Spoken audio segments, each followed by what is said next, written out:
Birol Yalçın hayırseverimizin Gürsü'de İmam Hatip yapmak üzere 4000 metrekare 4 dönümlük bir arsayı bağışlaması ile ilgili protokol imzalayacağız. Bildiğiniz gibi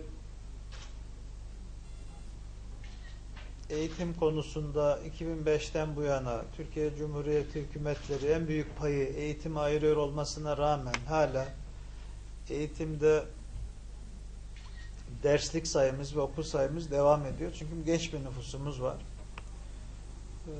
Tabii eğitimde standart da yükseliyor. Eskiden 40-45'lerde olan sınıf mevcutları bugün 35'lerde.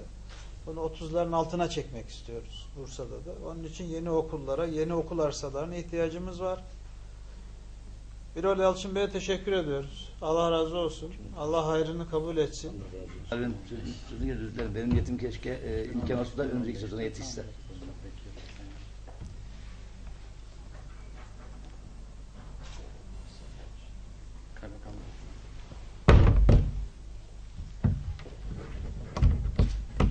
Kalemlerin bir kerameti var mı? Birol Bey'e buradayız. Çok imza atılmış. Teşekkür ederiz. Evet. Başlayalım. Şey yapalım.